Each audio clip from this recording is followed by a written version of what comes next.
El viento rugia con fuerza aquella noche en lo Mexica, un pueblo olvidado entre montanas y leyendas, donde las cosas se apretaban unas contra otras, como buscando protección ante el miedo que parecía siempre a seeker. Mariana estaba sentada en la penumbra de su sala, el crepitar del fuego en la chimenea era lo único que rompía el silencio. Afuera, la tormenta golpeaba los tejados, y un escalofrío la recorrió. Desde que perdió a su esposo en aquella trágica noche de verano, cuando la lluvia arrastró la tierra y sepultó parte del pueblo, Mariano había dejado de ser la misma. Su corazón latía con un peso invisible y, a menudo, sentía como si una presencia caminara sobre su casa, sobre los tacos, en el límite entre la realidad y la locura. Dicen que el que camina sobre tacos es un espíritu viejo, un guardián entre los mundos, condenado a recorrer las alturas en noches de tormenta para vengar traiciones o proteger secretos. Pero también se susurraba que era un alma errante que solo buscaba amor y redención. Mariana miró por la ventana, los relámpagos iluminaban fugazmente la figura que se movía entre los tejados, un hombre alto, cubierto con un manto oscuro, con ojos que brillaban con un destello triste. No había miedo, sino una extraña compasión en su mirada. Aquella noche, la tormenta fue la excusa para que Mariana subiera al tejado de su casa, por primera vez en años. Las gotas frías golpeaban su rostro, su corazón latía tan fuerte que casi podía oírlo retumbar en sus oídos. Camino con cuidado, sintiendo la madera húmeda bajo sus pies. ¿Quién eres? Preguntó con voz temblorosa, sin esperar respuesta. Pero la figura se detuvo frente a ella, y por primera vez habló, con una voz que era un susurro entre el viento. Soy el que camina sobre tacos, el guardián de lo que los vivos olvidan. Mariana sintió que el miedo que la había paralizado durante años comenzaba a ceder ante una conexión inesperada. ¿Por qué caminas en las noches de tormenta? Quiso saber. El hombre levantó la mano, señalando el pueblo que se extendía a sus pies. Para cuidar a quienes están en peligro.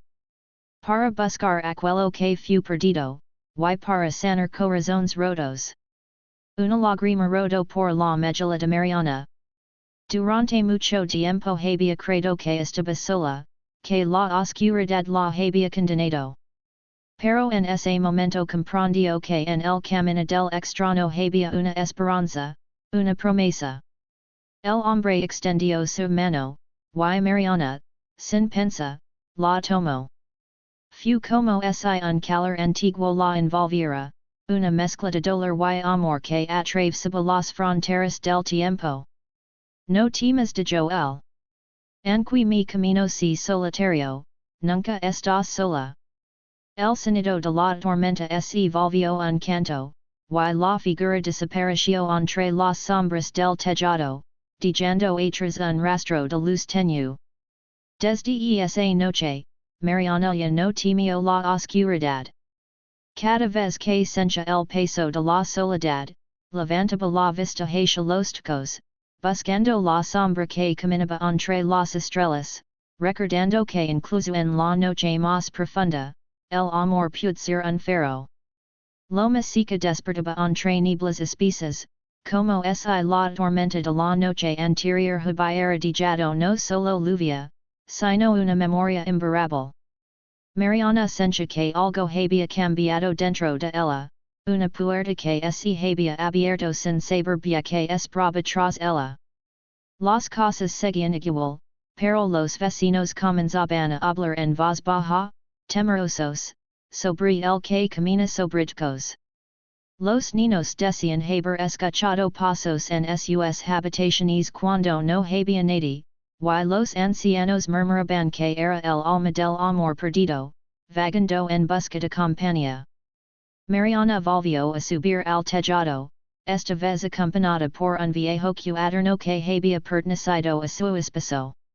En sus páginas amarillentas había garabatos, mapas del pueblo y símbolos que ella nunca había entendido. Ahora, con la mente más clara, comenzó a descifrar mensajes escondidos, que hablaban de un pacto antiguo, un secreto enterrado bajo las piedras de Loma Seca.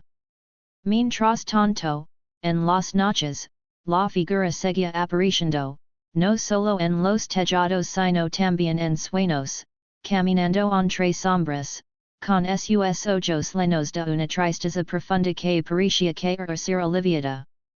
Una madrugada, Mariana encontró en el cuaderno una frase que le heló la sangre: solo el amor verdadero puede liberar al caminante. Eso explicó muchas cosas. El espíritu no era un monstruo, sino un alma atrapada en un ciclo de dolor y búsqueda. Pero la maldición tenía un precio. Una mañana, una vecina fue encontrada desangrada en su casa, con marcas profundas en el techo, como si alguien o algo hubiera arrancado la madera con unas afiladas. Los rumores se extendieron como fuego seco, el que camina sobre tejos estaba furioso. Mariana sabía que la criatura no era mala, pero también entendía que el dolor no se cura sin sangre y sacrificio. Decidió buscarlo esa noche, para hablar con él, para ofrecerle lo que fuera necesario para liberarlo. Al subir al tejado, la tormenta volvió a rugir, y la figura apareció, pero esta vez con la expresión de un hombre condenado. ¿Por qué tanta furia?, preguntó Mariana. Porque la culpa es un peso que arrastra hasta romper el alma, respondió él. Porque ama y la vez condenó. La conversación fue un roce delicado entre dos heridas abiertas, un intercambio de verdades y silencios. Mariana dejó caer una flor, un símbolo de vida y esperanza, a sus pies. El caminante la miró con ojos que por un instante se suavizaron. El amor que ofreces puede ser la lave de yo, pero solo si estás dispuesta a enfrentar lo que eso implica. Ella asintió, sabiendo que el camino sería oscuro y sangriento, pero que el amor, ese amor imperfecto y humano, era la única luz posible. El pueblo de Loma Seca parecía haberse convertido en un lugar suspendido entre la vigilia y el sueño, donde los límites entre lo real y lo sobrenatural se desdibujaban. Mariana notaba como las miradas de los vecinos se volvían esquivas, cargadas de miedo y secretos. Pero en su corazón, la llama de la esperanza se mantenía viva, alimentada por la conexión con aquel hombre que caminaba sobre los tejos. Cada noche, cuando la luna comenzaba a asomarse tímidamente entre las nubes, Mariana subía al tejado de su casa, y ali esperaba, sintiendo el viento acariciar su rostro y escuchando el eco de unos pasos que parecían danzar en la oscuridad. Una noche, mientras las sombras se alargaban, escuchó susurros que no venían del viento, sino de las paredes mismas, de las vigas, como si las casas guardaran secretos antiguos. Los susurros hablaban de amor, de traición, y de un pacto roto. En ese instante, la figura apareció. No caminaba, flotaba casi, con movimientos suaves, como si la gravedad no le afectara. Sus ojos, profundos y tristes, miraron a Mariana con una mezcla de súplica y desesperación. ¿Por qué me buscas?, preguntó él con voz ronca. Porque no puedo dejar que sufras solo, respondió ella.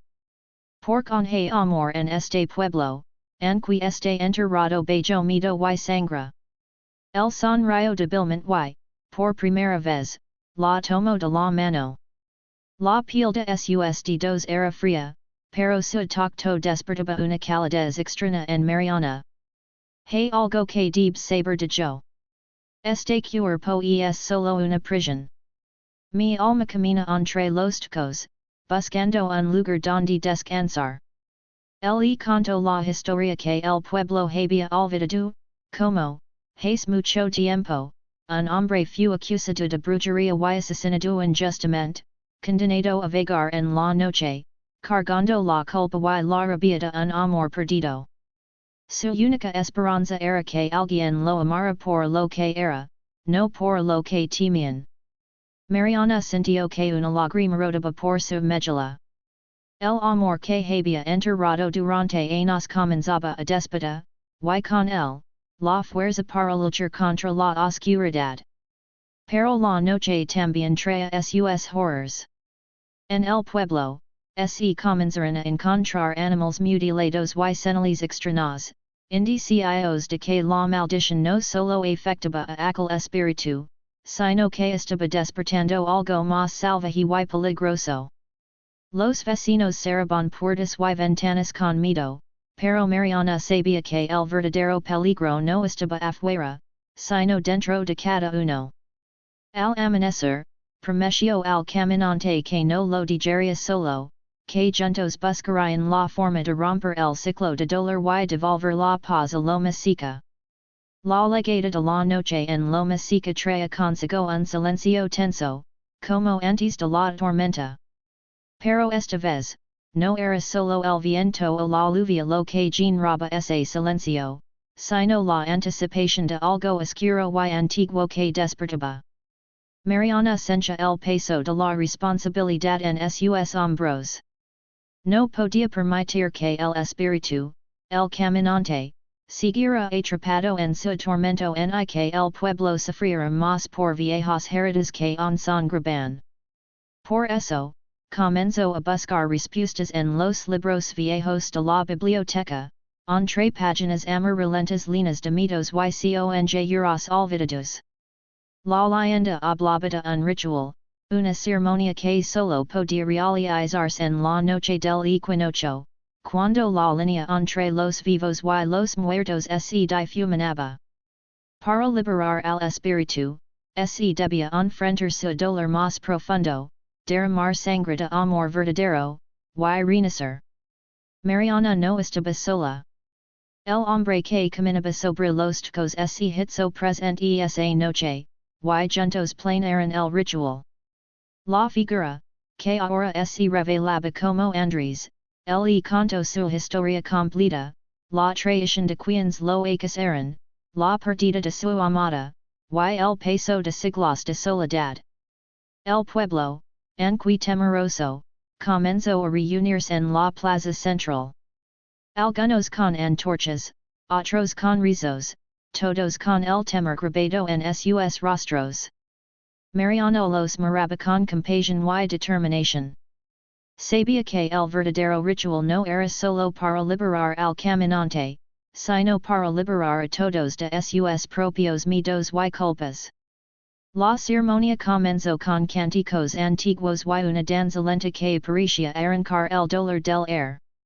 Mariana tomó la mano de Andrés, y juntos caminaron entre la multitud, uniendo el amor humano con lo sobrenatural.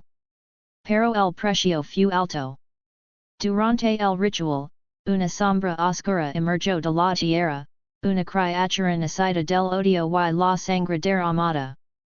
Sus garras dejaron cicatrices en la piel de los que intentaron detenerla, y su aliento olía a muerte. Mariana no dudó. Sacó una daga antigua que había encontrado entre las pertenencias de su esposo, y con lágrimas en los ojos, cortó su palma para dejar caer su sangre en el suelo sagrado. Andrés hizo lo mismo, y la sangre mezclada brilló con una luz espectral que envolvió a la criatura. Con un grito desgarrador, la sombra se desvaneció, dejando solo un eco de horror en el aire. La ceremonia terminó, y aunque exhaustos, los habitantes sintieron un alivio profundo, como si un peso invisible hubiera sido levantado. Andrés, por primera vez en siglos, sonrió con verdadera paz. Sus ojos ya no eran solo sombra, sino luz, reflejando el amor que le había dado una nueva oportunidad. Mariana sabía que el camino no terminaría esa noche, que las cicatrices seguirían allí, pero también que el amor y el courage podían transformar incluso las sombras más profundas. La calma que siguió al ritual fue apenas un respiro en la tormenta que aún se cernía sobre Loma Seca. Mariana sentía que la oscuridad se había retirado, pero el precio pagado resonaba en cada rincón del pueblo. Andrés, el caminante, ya no era solo una sombra errante, había recuperado parte de su humanidad, pero el dolor y la culpa seguían anclados en su alma. Aquel amanecer, Mariana despertó con una marca en su mano, una flor negra, que parecía crecer bajo su piel, viva y pulsante. No estaba segura si era un signo de bendición o una maldición, pero entendió que ahora su destino estaba ligado al de Andrés de una forma irrevocable. La gente del pueblo comenzó a notar cambios en Mariana. Sus ojos reflejaban una mezcla de tristeza y fuerza que antes no tenían, y a veces, en sus momentos de soledad, podía escucharse un susurro que no era suyo. La flor en su mano parecía ser el canal por el cual Andrés podía hablarla, compartir sus miedos y recuerdos. Las noches volvieron a ser largas y llenas de susurros, pero esta vez Mariana no estaba sola. Aprendió a caminar sobre los tocos, siguiendo las pisadas de Andrés, explorando los secretos que el viento y la lluvia escondían. Sin embargo, no todo era luz. El pueblo empezó a experimentar desapariciones misteriosas. Jóvenes que se aventuraban en la oscuridad y nunca regresaban. Algunos aseguraban haber visto a una figura oscura arrastrando sombras, otros hablaban de un hambre insatiable que devoraba más que cuerpo. Mariana comprendió que la maldición no se había roto del todo. El ritual había abierto una puerta que también permitió que fuerzas más antiguas y oscuras despertaran. Un día, mientras recorría las azotes, encontró a Andrés herido, con sangre seca en su pecho y una mirada de desesperación. Él le reveló que la criatura que habían vencido era solo un fragmento, y que para liberar completamente al pueblo y a ellos mismos, debían enfrentar la raíz del mal, una herida profunda y sangrante que existía desde tiempos inmemoriales. La flor negra en la mano de Mariana comenzó a extenderse, tomando la forma de un tatuaje que cubría su brazo, recordándole que su amor y valencia eran las únicas armas contra esa oscuridad. En un gesto de confianza y amor, Andrés la tomó en sus brazos y le susurró que no importaba lo que enfrentaran, lo harían juntos, porque el amor verdadero no conoce límites, ni siquiera entre la vida y la muerte. Las noches en Loma Seca se volvieron más intensas, como si la luna misma hubiera fracturado su luz para filtrar sombras aún más densas. Mariana sentía la presión crecer en su pecho, la marca en su brazo ardía como un fuego frío, recordándole que el tiempo para enfrentar el mal definitivo se acercaba. Andrés, aunque recuperado en parte, parecía más vulnerable que nunca. La dualidad entre su forma espectral y su esencia humana lo desgarraba. Su cuerpo era un mapa de heridas invisibles, de recuerdos dolorosos y secretos olvidados. Una noche, mientras caminaban sobre los tejados, Andrés la llevó hasta el viejo cementerio, un lugar que el pueblo evitaba a toda costa. Allí, entre lápidas gastadas por el tiempo y raíces enredadas, Mariana descubrió un altar cubierto de símbolos antiguos y sangre seca.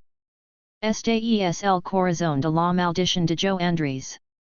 Aquí comenzó todo, cuando la traición se celó con la muerte y la tierra bebió la sangre de los inocentes. El viento lo como un lamento, y las sombras comenzaron a moverse con voluntad propia.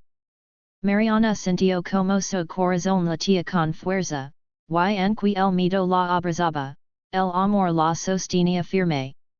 Decidir en realizar un nuevo ritual, uno más peligroso y sangriento, para romper el círculo vicioso que ataba a Andres y al pueblo. Mariana ofreció su sangre, pero también su alma, aceptando que podría perderse en la oscuridad para salvar a aquellos que amaba. El ritual comenzó con cánticos en lenguas olvidadas y la quemada hierbas que llenaban el aire con un aroma penetrante y dulce.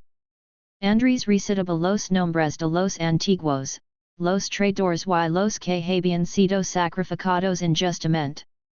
Cuando la luna alcanzó su punto más alto, una figura surgió de la tierra, una mujer espectral con ojos llenos de furia y dolor. Era la madre del hombre que caminaba sobre los tocos, la que había sido olvidada y ultrajada. El enfrentamiento fue brutal.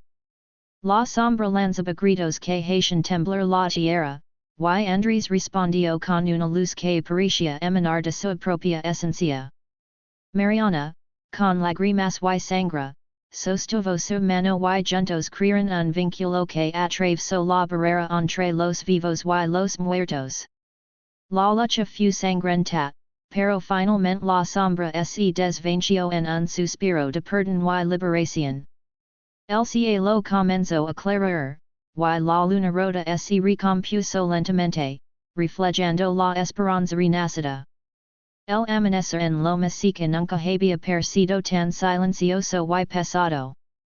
El aire olía a tierra mojada y a recuerdos olvidados. Mariana sabía que esta sería la última noche que compartiría con Andres, el hombre que caminaba sobre tocos, la sombra que se había convertido en su luz. Durante días, habían sentido como el pueblo comenzaba a sanar. Las heridas visibles y ocultas parecían cerrarse poco a poco. Las marcas de la maldición, aunque en presence en sus cuerpo y almas, empezaban a desvanecerse con cada paso que daban hacia la reconciliación. Pero la libertad tenía un precio. Andres le había confesado que para romper el vínculo que lo mantenía atado entre la vida y la muerte, debía dar un último paso, uno que significaba dejar atrás todo lo que había sido y todo lo que había amado. No quiero perder su cero Mariana, tomando sus manos frías, que sin embargo le transmisión una calidez inexplicable. Y yo no quiero dejarte respondió él, pero es la única forma. Si me quedo, el mal volverá a crecer, y lo Mexica nunca será libre. La noche cayó como un manto oscuro y silencioso. Mariana y Andres subieron juntos al techo de la casa más alta del pueblo, el lugar donde todo comenzó, donde la primera pisada de sombra se había marcado en la tija vieja. Ali, bajo un cielo estrellado que parecía contener todos los secretos del mundo, Andres comenzó a caminar lentamente, como en una danza entre la vida y la muerte. Cada paso que daba sobre las tejas resonaba en el alma de Mariana, una mezcla de dolor y amor que se entrelazaban en un grito silencioso. De repente, una tormenta comenzó a desatarse. La lluvia golpeaba con furia, mezclándose con la sangre que Andres había derramado en el ritual anterior, formando pequeños ríos que corrían por los canales del tejado. Pero Andres no se detuvo. Cada paso era un acto de sacrificio, un renacer y un adiós. Cuando llegó al borde del techo, miró a Mariana una última vez, con ojos llenos de amor y gratitud. Gracias por caminar conmigo de yo, y con un salto, desapareció en la oscuridad. Mariana sintió que algo dentro de ella se rompía y al mismo tiempo se libraba. El aire volvió a ser ligero, y una calma profunda invadió el pueblo. Los habitantes de lo Mexica despertaron sin miedo, con la certeza de que la sombra había desaparecido y que el amor había triunfado sobre la maldición. Mariana guardó la marca en su brazo como un recuerdo, Una promesa eternita que el amor verdadero puede atravesar incluso la oscuridad más profunda. El que camina sobre tos había dado su último paso, pero su historia vivirá para siempre en los susurros del viento y en los corazones que aprendieron a amar sin miedo.